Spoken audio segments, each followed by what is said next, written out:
following announcement has been paid for by the WZWA network. Hello, everyone, and welcome to the WZWA network, and welcome to our review show here of Ring of Honor's Final Battle on the 10th of December 2022 from the College Park Center in Arlington, Texas. I'm one of your hosts, Karlifornia. This is Jooseyboy. Jooseyboy, how are you, bro? Yippee-ki-yay! Ring of Honor Final Battle. I'm pretty sure it's the first time Final Battle has ever taken place from Texas. And wow, interesting show. I've been excited all day to discuss it with you. We haven't talked since before this show aired. And I do think that this was, for better or worse, a kind of an interesting show. It's an interesting, there's lots of interesting little details as far as the wrestling business goes at this present time. I like the hand mannerisms, bro. Very nice. This is our 1-year anniversary of reviewing Ring of Honor. We did review Final Battle last year, where it was supposed to be a final show. So it's interesting to see where it was then and where we are now. Looking forward to diving into this with you. I'm assuming you did not watch the pre-show. No. Okay. I've got a few notes on it. All right. And I'll get through it real quick. We started off with Mascara Dorada, who I've never heard before. Never heard of him. Taking on Jeff Cobb. Taking on Jeff Cobb, who I have heard before. I've seen him perform once. So Cobb's a solid looking bloke, pretty athletic. Great spot at the beginning where he just fucked him up with a suplex into the ring post and then front suplex, slamming him onto the ring apron real hard. So I knew at this stage Jeff Cobb's probably going over because it seems like they're showcasing him. Mascara did do a sick dive to the outside. And at least it was realistic with how it came about. But I really hope that this doesn't happen every match. Cobb gets a win with the Aloha means goodbye. Solid opening to the show. Surprised Colt Cabana was not on this show. At least on the pre-show like he had been all year. Anyway, moving forward. The Shinobi Shadow Squad. Cheeseburger and Eli Isom taking on Angelo Parker and Matt Bernard, from the Jericho Appreciation Society. Is it Menard or Bernard? I'm pretty sure it's Menard. Okay, it must be Menard. Either way, doesn't matter. Daddy Magic. So I'm not offended by them being on the show. Jericho is the champ. They did mess around with the Code of Honor and all that stuff. Most of the match was heat on Cheeseburger before the hot tag. But the Jericho Appreciation Society hit the double DDT, which I thought was a cool finish. I always thought that the double DDT needs to be utilized as a finish. So it was what it was, ticking along on this 0-hour pre-show. And I was hoping, though, that the pay-per-view wouldn't be too long. And it wasn't, actually. So no. Up next was Trish Adora, who was in the inaugural women's tournament for the Ring of Honor Championship back in the day of the old Ring of Honor. She's taking on Willow Nightingale, who's obviously this is where she's from, and she's made a little bit of a name for herself in AEW. So glad two ROH women are on the show at least. When Willow came out, honestly, the crowd were they really fucking popped for her. So she's got herself over very well with that diehard audience. So good on you, Willow. It wasn't bad. The choreography was pretty obvious though. But this is what the wrestling business is these days sometimes. You can't fault the effort of the ladies, though. It wasn't a bad match from the outset, but Willow hit a great pounce, and then this fucking kind of dangerous gut-wrench powerbomb for the win. Anyway, final match of the 0-hour pre-show. Top Flight, Dante and Darius Martin take on the Kingdom. Matt Taven, Mike Bennett with Maria at ringside. I've got Kingdom and Ring all messed up in my skull right now. So I wrote, I hope the Kingdom win because they're ROH, and Top Flight are just, two young guys from AEW. I wish that the Kingdom went to WWE. I'm surprised they had the chance to and didn't give it another go, especially with Taven coming along for the ride. WWE need more tag teams. They would have fit in quite well, I think, under the Triple H regime. That's a shame. The thing about the OGK is they've already accomplished everything there is to accomplish in Ring of Honor. And to be honest, are the AEW tag titles really a goal? Because it seems like they're going to be used for Ring of Honor. So I also wrote, I wonder if Top Flight can get through a match without doing dives to the outside. That's wishful thinking. Taven and Bennett, I think they've proven to be a very solid team. They don't have to rely on bullshit. I like them. Very impressive they're running Impact Wrestling with Honor No More and all that. Yeah. And also some of the stuff we saw with the NWA. Top Flight, however, do rely on unrealistic offense, but I shouldn't be surprised. It's okay. So there were some cool dives. And then, okay, so Darius did a dive to the outside. Fantastic, right? And then Matt Taven did his big jump to the outside over the top rope. Great stuff. And then Dante Martin went for the third dive and completely fucked it up. Like, fell off the fucking top rope and just fucking ate shit. Oh man, Dante's my boy, man. What did shame, bro. You fuck it up, man? Yeah, it was real bad, bro. But then after that, Maria got thrown out for getting involved. And then Top Flight won. I was like, bullshit. Come on. All right, we get it. Okay, we get it. You're using Ring of Honor for your young guys in AEW, but come on, man. Anyway, okay, let's get to Final Battle. Okay, I got through the 0 hour. Okay, and I'm going to let you start off here. The first matchup, Dralistico and Roosh, the brothers, taking on AR Fox and Blake Christian. Jooseyboy, your thoughts? All right, I'll be honest. I kind of got some mixed feelings about this one. On one hand, I thought I love the story that they're telling of, you know, here we've got these guys in Roosh and his brother that don't give a shit about any of this honor legacy and stuff like that. They were in the original, they were in Ring of Honor before Tony Khan acquired it, but they didn't give a shit back then, and they're continuing to not give a shit here in this new iteration of Ring of Honor. And I really liked that story was threaded throughout this match, and I really enjoyed the physicality of especially a lot of the kicks and the striking throughout this match. I did think on one or two, possibly even three occasions that I saw right through the choreography, and I was like, oh, that looked obviously cooperative. And I'm referring to a few of those dives that took place in this match.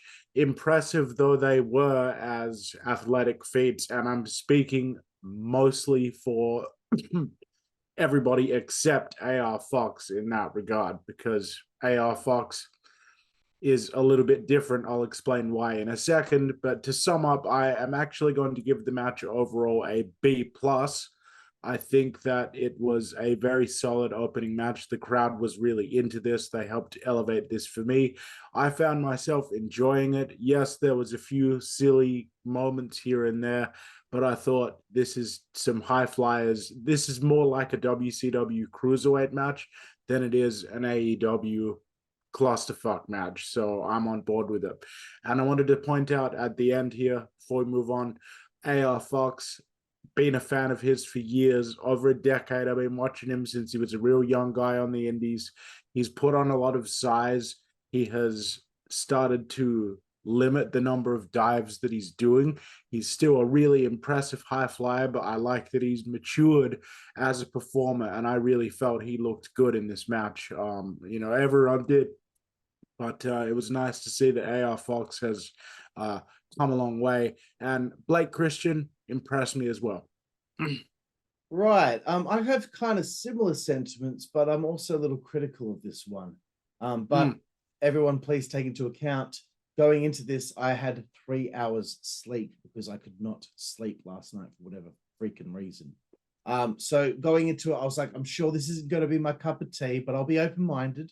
You know, I did like Roosh and his brother's match at I guess it was the last pay-per-view, maybe it was the one before that, either or. So there was impressive stuff early on with Christian Blake and Dralistico, but I did not care for it. And then AR Fox got in the ring and he did something to Roosh, and then he did the thing where he turns away from him and starts running away to go off the ropes. Again, I've mentioned it many times. That's one of my pet peeves. I do not like it. But my favorite part of the match was Roosh destroying Christian Blake into the guardrails, which I thought was sick because he was being super violent, and then he was grabbing some rope and just wrecking Christian Blake with it. So I thought that was like, sorry, Blake Christian, not Christian Blake. I thought that was like really, it's something just simple as that, just the aggression of that. Yeah. For me, that I didn't care about the flipping and the shit that they were doing at the beginning, the specky stuff. I didn't care for that. But something as simple as this got my attention, and then that's when I was more invested in the match. Because it was making you think, man, this guy's a real fucking asshole. Like, yeah, because he looked like he was just being a fucking real prick. And AR Fox immediately after that was powerbombed onto the stairs. So I was like, okay, like the heels are in good control here. But here's one of my big and I don't know if I've really mentioned it before, but I'm really starting to notice it now more, bro. Someone gets, I don't know, maybe like a forearm, and then they fall, and then they kind of roll off to the outside, and immediately the fans stand up. They know that a dive is coming. I hate when somebody gets hit to the outside, and already the guy in the ring starts gearing up for the dive and lets all the fans know within an eighth of a second of that guy going to the outside without looking to see if a dive is possible first. Yeah. Okay. AR Fox hit 3 of them, and I could not have given a fuck about any of them. And they were impressive. They were impressive. But I am so sick and tired of this shit. What are the odds that in every fucking tag match, every multi-man match, that there's going to be a situation where you can jump over the top rope onto people? I am over it. Less is more. So sick of this. Yeah.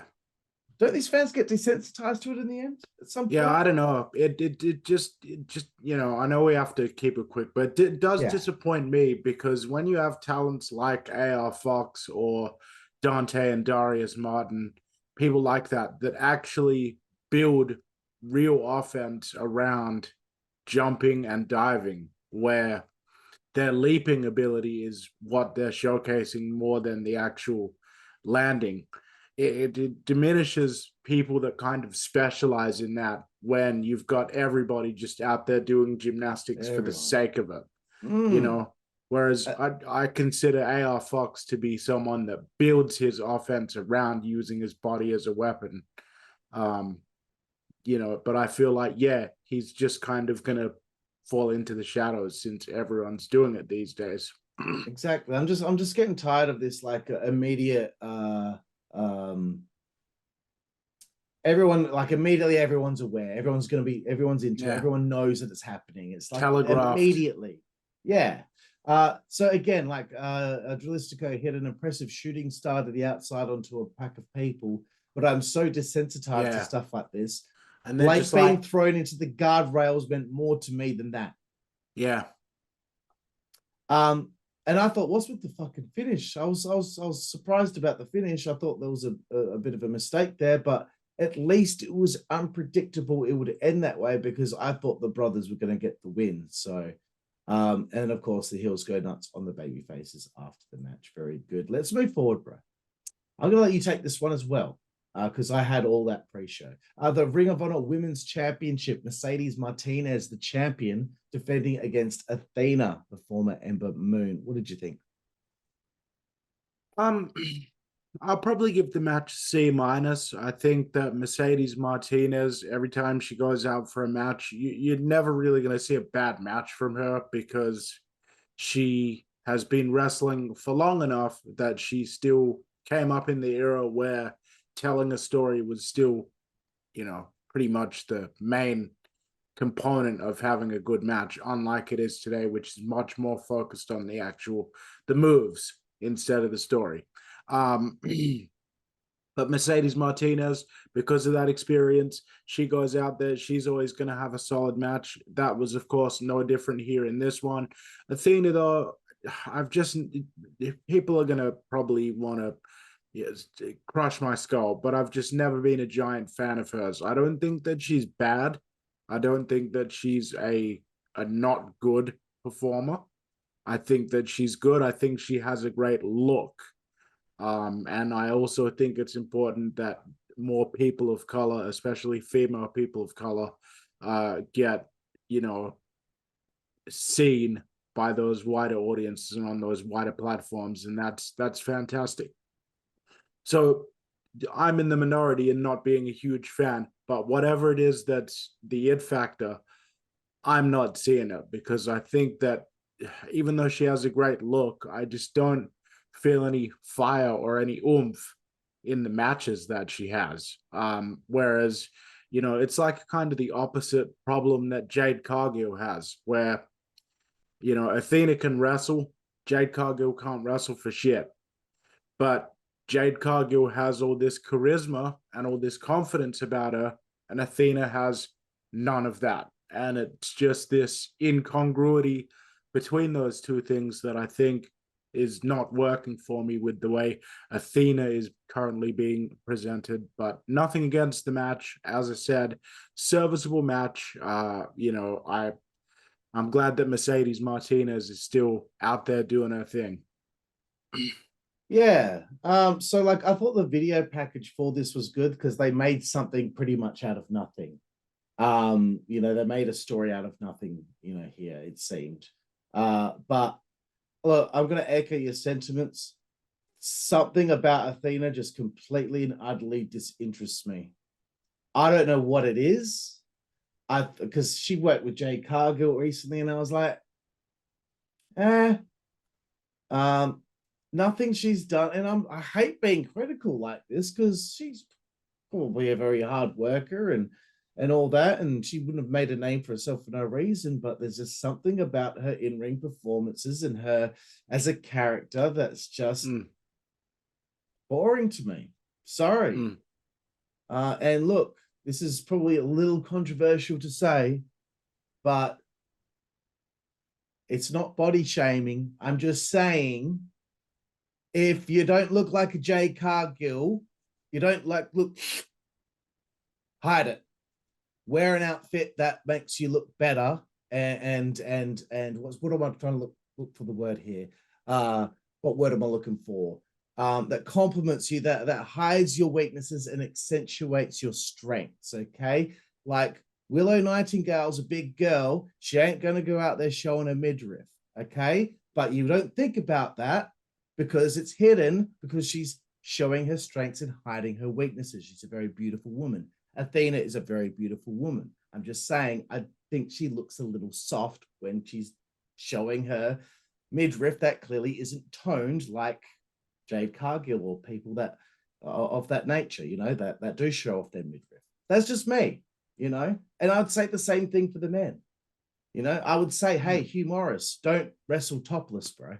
Wear what you wear, even though his belly's more of a solid, but yeah, same thing. I would say, look, if your belly's not like, real tight, like Mick Foley's not a shirtless wrestler. Yeah, Mick, keep your shirt on.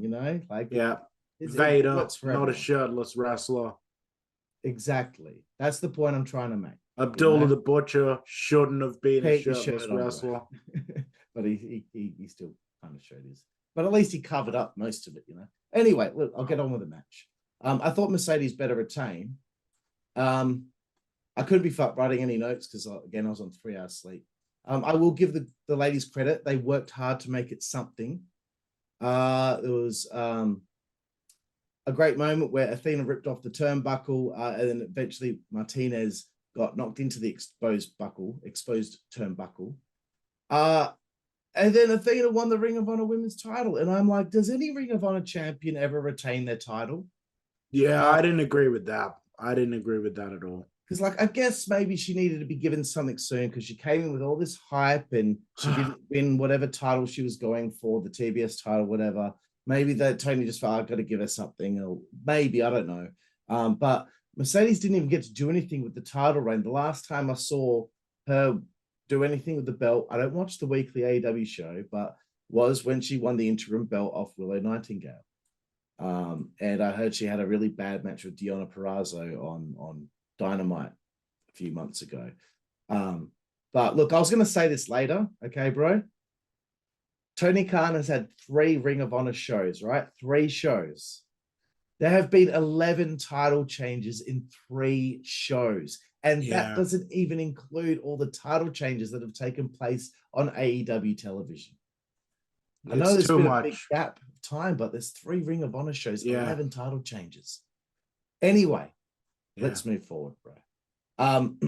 Shane Taylor and JD Griffey take on Swerve in our glory hole.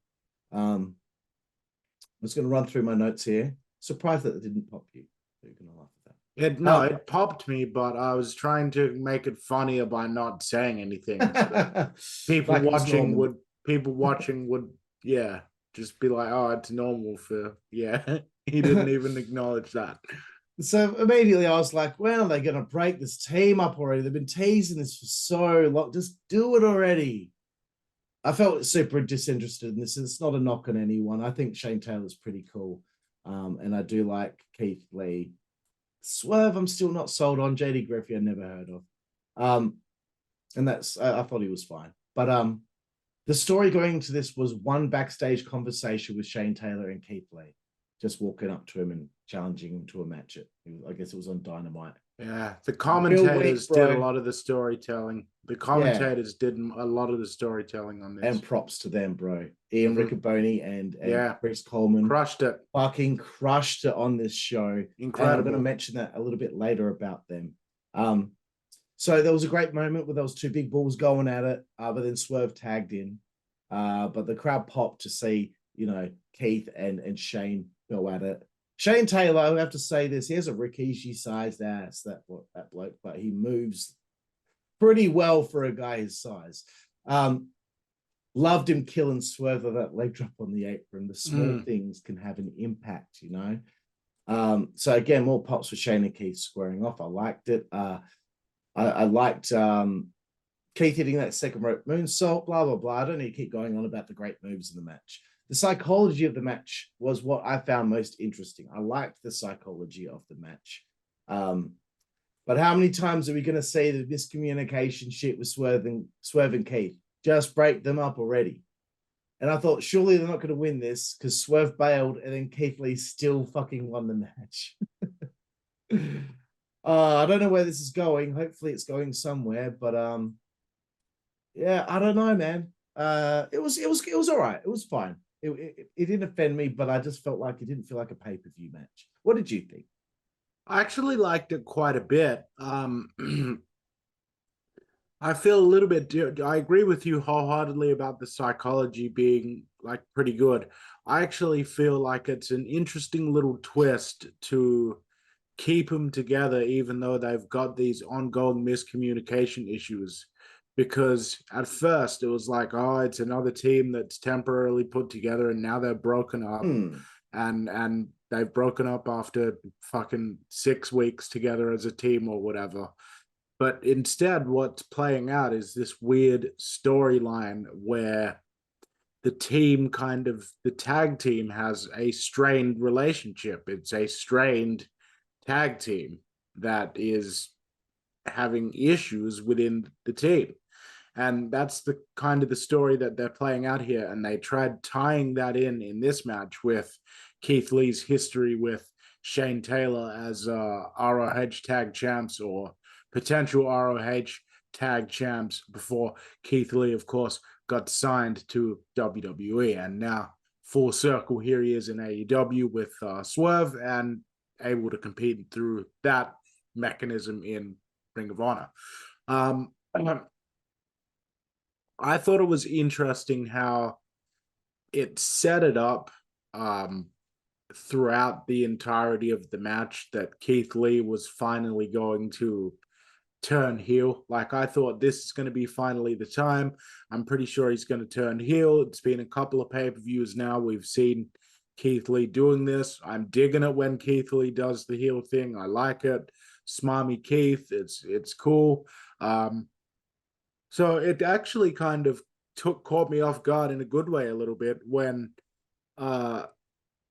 it ended up kind of not quite going exactly the way that I thought. Like I don't know. I expected it to be like a full-on. It's hard to explain. Weird booking, but weird in a way that left me wanting to see where it goes. I do have, unfortunately, a sinking feeling that I'm not going to like what they eventually do with it. Like, it's teetering on being overly convoluted as it is, but I'm still tentatively on board with it. I thought it was a good effort. I really like Shane Taylor. Like, I want to see more from him. The MMA influenced guy, I liked that the guy was clearly properly trained. I liked what I saw him do. I think he can probably just ditch the gloves and just wear the shorts and don't try too hard to actually cosplay as a UFC fighter. Just be an MMA styled pro wrestler and just wear some MMA shorts and bare feet without the gloves, because it's still a pro wrestling match. Good call, bro. Let's move forward.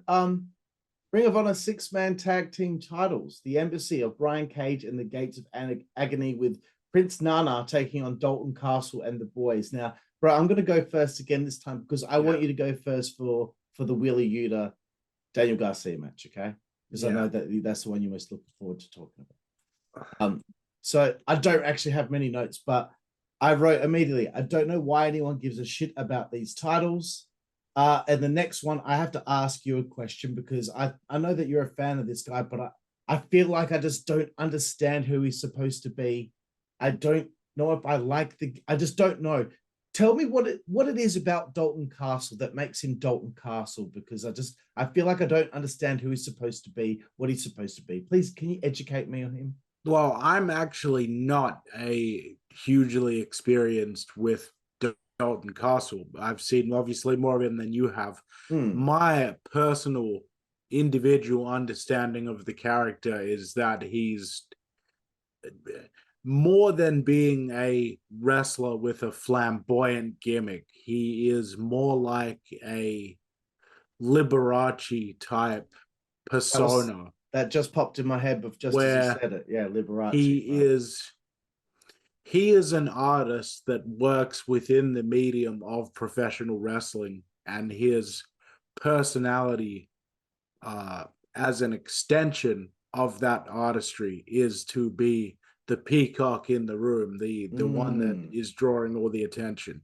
So with that in mind, that's the lens through which I view the character. Okay, well, that helps a little bit, because the whole time just like, I don't understand what he's doing. I don't know. Now, okay, it makes a bit more sense now. Thank you for that. It was probably just sitting right in front of me the whole time and just didn't click until you said it.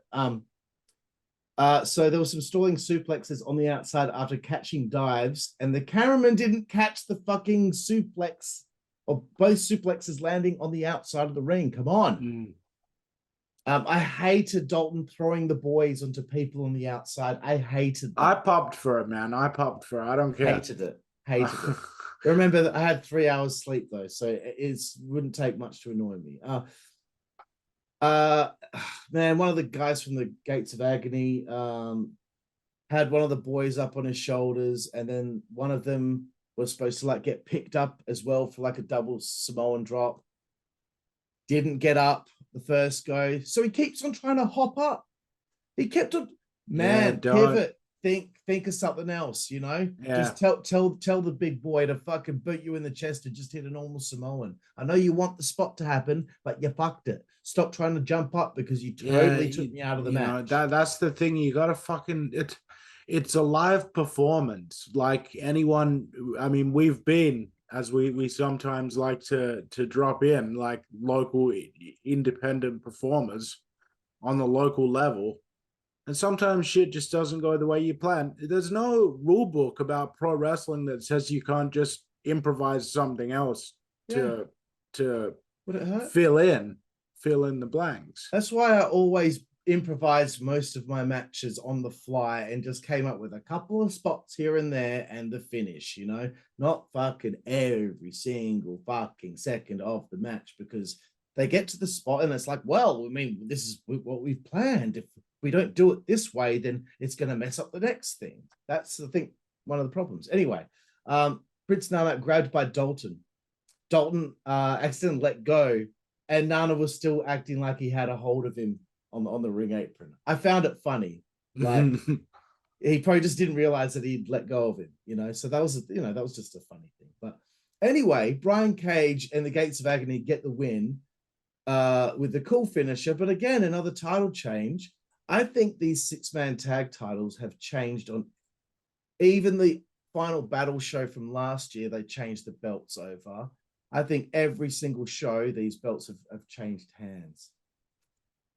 Another title change. Anyway, bro, your turn. What are your thoughts on the 6-man tag title match? Embassy and Dalton Castle on the boys. I thought that it was again the wrong decision to have Dalton and the boys not leave this match with the championships. I think that I'd be willing to deal with one more title change to put those belts back onto Dalton and the boys. 6-man championships like that are tailor-made for acts like Dalton Castle and his boys. And here's why. Dalton Castle is the leader of that triad. The entire trio is centered around Dalton Castle. He is the center of his own world. The boys are shown through little details and instances in the matches to work as their own independent unit when is called for, but they also operate in service of Dalton Castle.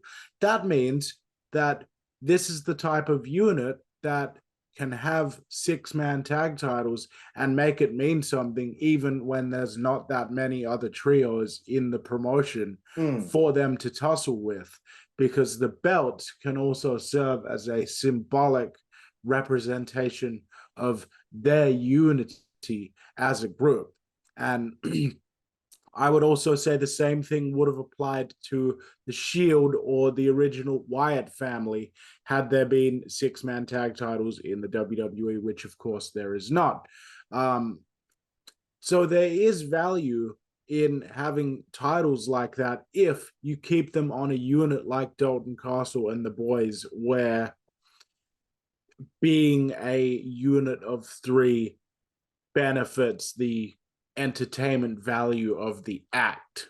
But by putting it on Brian Cage and these other 2 guys, I can't even remember their names, that's how insignificant they came across to me, you're kind of just once again playing hot potato so you can give these random guys something else to add to their accolades list that will artificially inflate their value. The commentators could now say they're former Ring of Honor 6-man tag champs. Those belts at the moment were basically on the life support that was being provided to them by Dalton Castle and his boys. And now they're pretty much flatlining on these other guys. So that's how I feel about that situation. Right. Well, we're just about to get to this pure title match, but there's a top flight interview backstage out of the blue. Cookie cutter crap. I've said this on almost every review we have done since we started reviews, Jooseyboy. They get interrupted 15 seconds in. Tony, lazy booking. I am begging you to go one whole year without somebody doing a backstage interview and being interrupted within 10 to 15 seconds, thus setting up another angle. Okay, stop doing it. Everyone, stop doing it. You all do it, and it fucking sucks. Think of something else. Thank you. They brawl to the ring. Then the Jericho, there's an attack from the Jericho Appreciation Society. They end up doing an in-ring promo. And then Wheeler Yuta cuts them off like I'm supposed to believe that nerd would do anything. So I popped for their promo, but groaned when Wheeler Yuta came out. Oh, it's like, oh, God forbid Wheeler Yuta comes out. Like everyone's acting as if it's fucking Taz from 1996. Okay, bro. Pure Championship, Ring of Honor Pure Championship. Daniel Garcia defending against Wheeler Yuta. Go. Okay, so you've got this Ring of Honor Pure Championship, and you've got a legacy established for that championship set by guys like Nigel McGuinness, Samoa Joe, CM Punk, I AJ believe Styles. AJ Styles, Bryan Danielson held that belt. So a who's who of some of the best in-ring workers of this current and the previous generation in professional wrestling.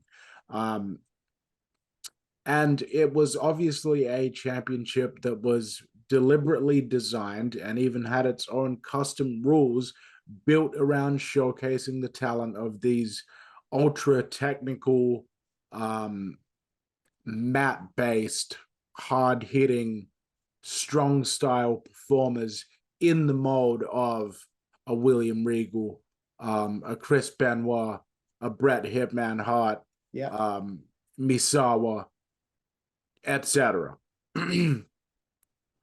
So 20-year legacy, Ring of Honor, Pure Championship.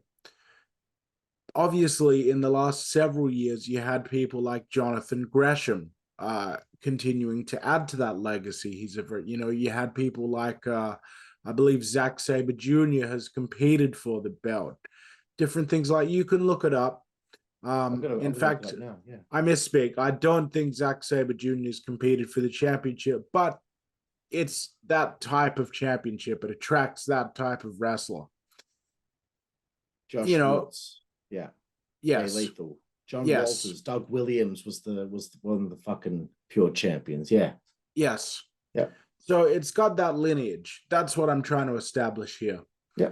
Now, it's not arguable that Daniel Garcia is the type of worker that fits the category of people that would perform for the belt. He does the things that wrestlers who fit that criteria would do. Wheeler Yuta also does things in his matches that fit that criteria. And there are elements to his presentation that have attempted to establish him as being one of those hard-hitting, I don't care if I end up covered in blood, Crimson Mask, with a double tough concussion. I just want to win because I'm a competitor. They've been trying to build that up as a part of Wheeler Yuta's personality. And I've got to be honest with you, and you can hate on me all you want at Jooseyboy. Tweet me there, see if I give a shit. Yeah, see if he gives a shit. Anyway. Aside from the diehard AEW fans, nobody buys Wheeler Yuta as this tough Bryan Danielson, Chris Benoit, Nigel McGuinness, Samoa Joe. Go on, Will, I'll take you. Tyler Black, Davey Richards type performer that they're trying to present him as. That's a killer, that's a machine, that's ruthless, that'll go in there and do what needs to be done, and he'll do it with honor and dignity and respect for the legacy of the championship. That's the story they're trying to tell, but guess what? It's a story that the vast majority of fans don't want to hear. And the other thing is, you can't have an underdog overcome a giant bully if the giant bully is the size of a 10-year-old fucking playing basketball in the schoolyard. Like, Daniel Garcia, fine worker. He can certainly apply holds very well. He can certainly deliver strikes in a way where I can buy that he's actually striking somebody, but I don't necessarily buy that those strikes have a lot of impact. I don't necessarily buy that those holds would be something that I wouldn't be able to use my weight to fight back against and make much more difficult for him to perform, were it not a worked simulation of a combat sport. And you can say that I'm being too harsh on these guys. It's not a case of, oh, the vanilla midgets, it's all these skinny kids. there is no denying that these two performers do not look like the type of athletes that would have competed for the Cruiserweight Championship in WCW in the mid-90s for the most part. Yes, there's always been the odd anomaly like who was I was going to cite, like a Taka Michinoku, who actually is quite small, or a Spike Dudley, who actually is quite diminutive. But in that case, that was a part of their gimmick. They offered something special that the average professional wrestler was not able to do, which made up for their size. Same goes for people like Rey Mysterio, although even he would be probably quite a bit larger than, or pretty much a bit larger than Daniel Garcia. So all that is to say, I just don't feel the same way about this match that I would have felt if Samoa Joe and Bryan Danielson were the ones competing in it. You can do all of those moves. You can do all of those spots. You can bust yourselves open. You can do repeating elbows. You can have the commentators act like they're calling an MMA fight.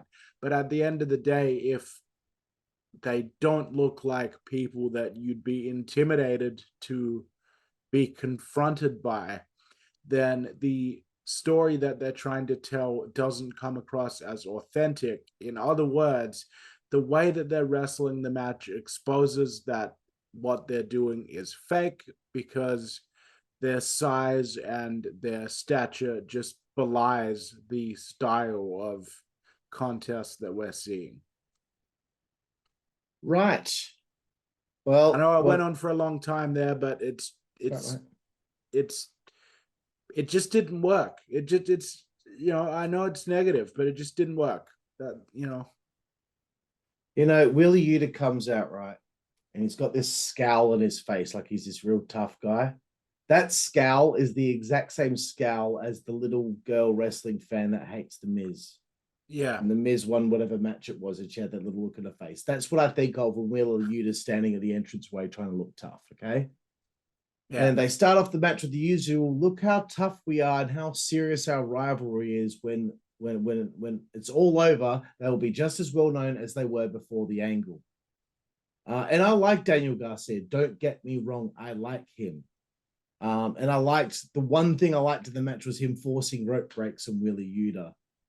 But I knew what the whole point was. The whole point of that was so you can have the psychology was being there, was all to show that Willow won't ever submit because he's so tough. He will never die.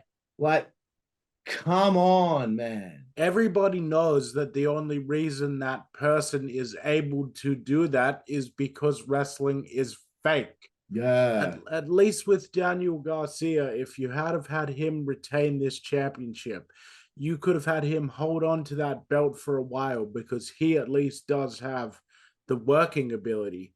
And then you could have had him slowly learning to chop these bigger and bigger giants down through cunning and strategy while he works on adding more size to himself. But putting it on Yuta, they're selling something no one's ever going to buy. Just because you can make him bleed and have him kick out of a bunch of moves against Jon Moxley doesn't mean that you've made him a star. No one knows who he is. You take one look at him, you think maybe he is a barista. He works at a cafe. Yeah. I don't see IT guy. I don't see him as this tough guy doing the elbows like Danielson, and because he's a part of the Black Book. No, he's just not that guy. I'm sorry. He needs to try something else. He hit a tombstone where he traps the legs. That was a cool move. He lets go of Daniel Garcia to do it. Daniel Garcia is just holding on to him the whole time. Let go, bro. Like, he's let go of you. Let go of him. Yeah. It's a dumb move. Don't do it because it's stupid and it makes no sense. Anyway, I'm almost done. I can't believe I had to sit through a 15-minute match and Wheeler Yuta wins by knocking Garcia out with elbows like he's a fucking UFC fighter. Yeah, it was hell annoying. It was annoying that he keep that fucking belt on Josh Woods, because I thought he was doing a great job as the pure champion when I first saw him. I did not think for one fucking second that Wheeler Yuta should be in this position or should be at all utilized in a way where he's supposed to be a badass. Let's move forward, bro. I am tired of him. All right. I'm tired of him and his little face and his little beard and his stupid little haircut and his little scowl on his face and his fucking shit physique. Yeah, right? we get it, bro. Double dog collar match. Here we go, bro. The Briscoes, FTR, Ring of Honor tag team titles. I wrote down this. Nothing will touch this. This is the palate cleanser we needed. FTR's theme song is still cute. The atmosphere is different. People are on their feet. This is as wild as I thought it would be. Mark with the plancha off the stage. Nice. It was it is awesome, but I'm tired of this is awesome chant. Let's just wait for that fight forever bullshit, you broken record fans. Briscoes just go so full force into bumps. I love Jay smashing his skull into the chair in the corner. That was wild. This was so much better than the rest of the card. Ian Riccoboni and Caprice Coleman shit on Excalibur.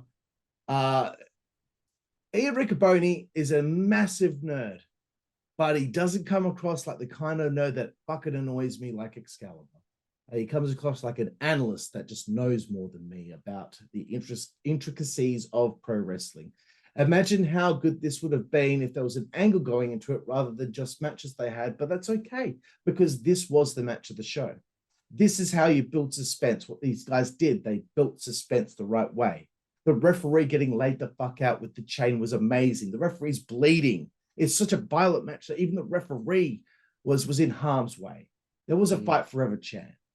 Mark bumping onto those chairs off the top rope to the outside was fucked. That's a career killer for some people. Then there was a J driller, 2 count, nice. Pile driver onto the chair for a super near fall. How are you not using FTR more, Tony? What is fucking wrong with you? They're not even in the video game, you moron. Great, desperate finish. Cash Wheeler's trying to get into the ring as Dax has got the chain around his fucking mouth and he just passes out. He's done. What a fucking fight. What a fucking battle. That may have topped the first one because I think the 2 out of 3 falls did not top the first one, but this was so violent. It just came across real. And it made me think that the rest of the matches on this card, up and down, and look, nothing against anyone on this show and their performance, but this was a pay-per-view match. This saved the fucking show from my point of view. There, I'm done. Bro, your turn. Okay. This match is another in one of the greatest tag matches ever to take place, especially in our generation. This match was an A+ by my personal standards of fandom. Yep. You could not have possibly asked for a better third entry to a trilogy than what has happened in this match. The dog collar stipulation being perfect because it's that perfect marriage of the traditions of professional wrestling with the brutality of professional wrestling that are embodied by FTR and the Briscoe brothers, respectively. There was brutality, there was violence, there was drama, there was passion. These are both teams that absolutely need to go to WWE again as soon as possible and need to be competing at WrestleMania and in the Royal Rumble and Survivor Series, etc., etc. Yeah. These are some of the 4 best performers in the business today. This absolutely should have been the main event of this card, despite what anyone may think about the matches that come after it that we're going to get into. This match was of such a high standard that it was unfair to put anything on after it. These 4 are, with the exception of possibly the Usos, the best tag team wrestlers in the business today. And then, of course, behind them, you do have people like, the Bucks, begrudgingly for me, because I don't really like them, and other teams like that. But these are the cream of the crop, the Briscoes and FTR. FTR themselves, Dax and Cash, may be the 2 best workers in the business currently. as far as being in the prime of their careers with their in-ring work. This is like the modern day Rock and Roll Midnight Express. Yeah, feud. It's one of those things that if you're watching it as a kid, you're going to remember watching it or seeing it throughout your life. Future wrestlers, like when we review shows on this channel here in 10 to 15 years time, there will be wrestlers on those cards that are inspired to become professional wrestlers from having seen these matches and this dog collar match like the one that was on this card. That is how good this match is. I've been watching wrestling for 20 years now. And I've been a diehard fan for, I'd say, at least 15 of those. This is as good as it gets, folks.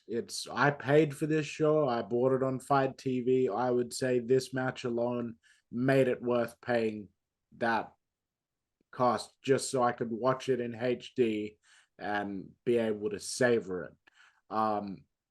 So yeah, that's pretty much it. Incredible match. Very good, bro. Yeah, it's just in comparison to everything else, this is what I'm looking for when I want to watch professional wrestling.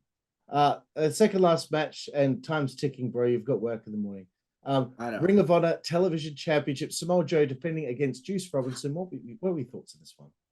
I'm not a huge fan of Juice Robinson, although I have to say he did impress me with his work. It's not that he's a bad worker, it's just that I don't get the it factor from him. Again, it's more of a me problem than a he problem. He looks good physically. He can obviously do all the stuff. Samoa Joe is always an entertaining performer for me.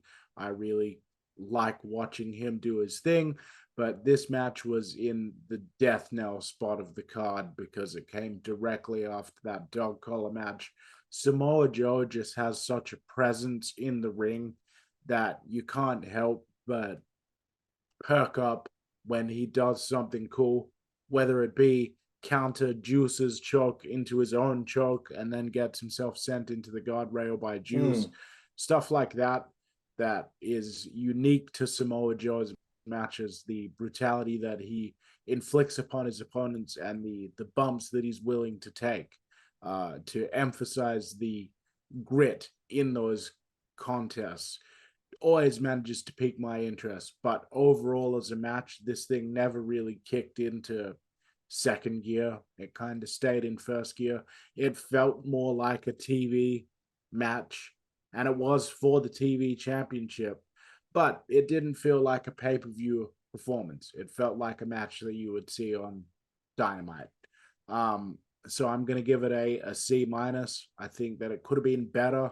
I'm glad that the dog collar match and the Shane Taylor Swerve in Our Glory match was also on this card, because I would have been really disappointed if I'd been,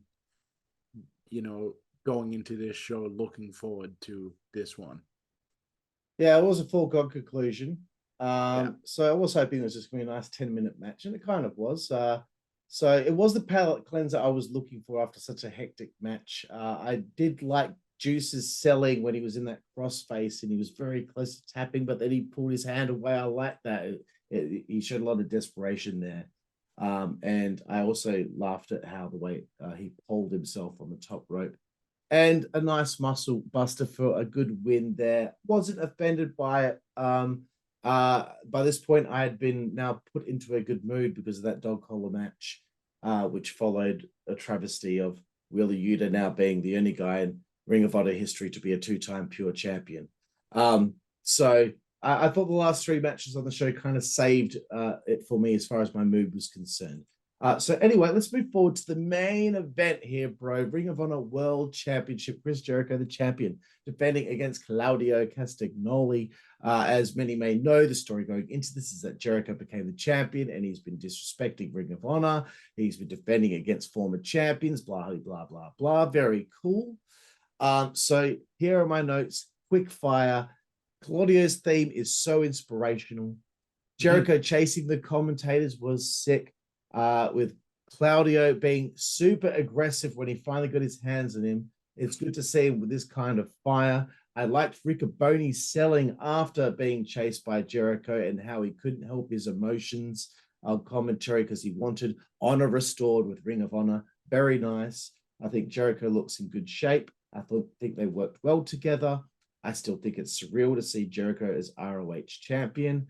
But this feud with the Blackpool Combat Club and Jericho Appreciation Society, it has to be over now, please. And seriously, though, the Blackpool Combat Club makes no sense without Regal. Jericho and Claudio on the top rope with those clubs when he had him in the powerbomb and he was hitting him like that. And then Jericho hit the Hurricane Rana. Very nice. Great selling from Claudio in the walls of Jericho. But at that point, I was like, you know what? I think he has to win. Even though every belt except for the TV title changed hands on this show, I was like, you know what? He has to win. This story needs to culminate here. And Jericho tapped out to the big swing, which I thought was an insane way to end the match. It made me laugh, but at the same time, you know, the fans seemed to pop over the fact that it wasn't expected. So anyway, there we go. New Ring of Honor World Champion. And again, 11 title changes in 3 Ring of Honor shows since Tony took over. Your turn, Juicy Boy. What did you think of the main event? Match gets a B+. I've made no secret of the fact that I'm not a fan of Jericho, like as a person. However, it cannot be denied the talent that he possesses in the squared circle. The fact that he's now co-opted the Ocho, the term for ESPN 8, which is a fictional, obscure sports channel from the movie Dodgeball from 2004. You know, that's pop worthy. The fact that he's kind of co-opted that, and you know, I actually find it funny that the fans replaced the number 8 with the word Ocho in every count in this match, whether Jericho was on defense or offense. Like, that was funny. So, you know, I have to give him credit. I thought that him and Claudio worked really well. You can definitely tell these are 2 former WWE performers because everything was just executed magnificently. It was great timing. I thought that too. Jericho looked like back on form. I thought that he looked great here. I'm glad that he lost the belt. I'm glad that Cesaro was the one to dethrone him for it because, like, now that Cesaro's won it back, I see what Tony was trying to do, but you would have been better off having Cesaro defend that belt a couple of times before having Jericho win it off of him. Just to kind of let it all sink in a bit more before having Cesaro lose it and then go on the chase for it.